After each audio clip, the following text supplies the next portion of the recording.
竭力的为真道争辩，是我们面对时代的大问题之一。因为有的教会不敢争辩，甚至反而会阻止争辩。在福音派的几十年的里面，他们产生很多的概念，那些的概念不正确，那些流行的概念呢，是阻挡争辩的。主要有几种说法，3种说法。第一种，如果你争辩，你就是破坏合一，你就是没有爱心。使徒行传15章第2节，保罗巴拿巴与他们大大的纷争辩论，众门徒就定规，叫保罗巴拿巴和本会中的几个人为所辩论的上耶路撒冷去见使徒和长老。保罗为真道争辩，巴拿巴也为真道争辩。巴拿巴被称为好人、有爱心的，照样为真道争辩。为真道争辩是属于所有圣徒的。第二，只讲对的，不要批评错的，否则你就是自高。提摩太前书1章3节，我往马其顿的时候，曾劝你仍住在以弗所，好嘱咐那几个人不可传异教。那保罗对提摩太说什么呢？在以弗所书告诉以弗所教会，提摩太去侍奉，说那里面有人传异教，请大家留意啊，这个异教可不是另外一个宗教，这个异教是违背真道的教导。保罗清楚地告诉提摩太，你要纠正这个问题。我再次跟大家强调，教导正确和纠正错误都是重要的，对于真道的持守都是重要的。第三个，批评错误可以，但是不要提人家的名字，否则呢，你就是贬损人。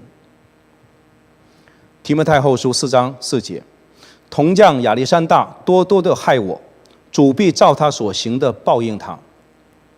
保罗提名写在圣经的里面，告诉提摩太，那个人是铜匠，叫做亚历山大，他害我，他抵挡真道。保罗是在打击报复吗？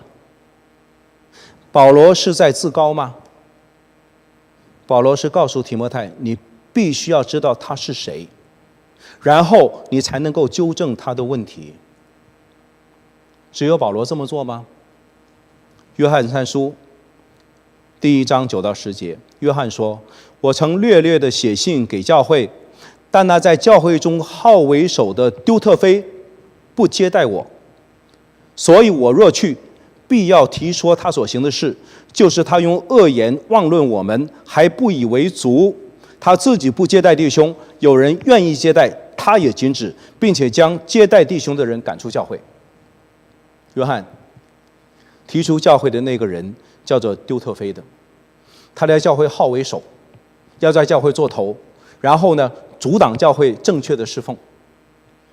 约翰有没有提名？也有提名。美国有一个牧师叫做 Justin Peter， 他讲过一个故事。他说呢，有一次他在书店的里面呢，是吧？当然是基督教书店，见到一个姊妹。那个姊妹在书店里面边捡书，然后她边跟人家聊天嘛，都很开心。那个姊妹就说呢，我呢最喜欢的牧师有2个人，一个是 John MacArthur， 一个是 Joel Osteen。然后这个 Justin Peter 这个牧师听了以后，他就挠头了。他说这2个牧师可是完全不一样的。John MacArthur 他是专门要讲圣经、持守真道的。Joel Osteen 是被 John MacArthur 批评，他说成功神学的代表人物是扭曲真理的。你怎么可以同时喜欢2个？他就是同时喜欢2个。那如果你不把那个名字点出来，这个姐妹不懂得分辨的。那当然，我们不是抓着人就批评，不是随便听人家，绝对不是。圣灵带领我们，如果那一个人的名字到一个地步，已经对教会产生极大的伤害，你要提他的名字，你要让弟兄姊妹有分辨力。然后你的真道才会持守得住。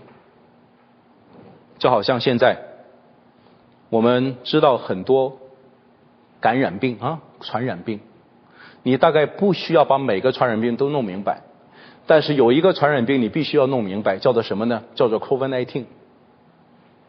为什么？因为它的影响力太大了，它的伤害太大了，所以你必须要把它研究明白，其他的你不需要。那这个是真理把握的同样的原则。当有一个错误的教导，它的毒性太大的时候，你必须要把它 expose 出来，把它揭出来，然后告诉这是错的，然后说谁在教导这个错误，这样子你才能够坚守住真道，为真道争辩，把信徒带回到真理的里面。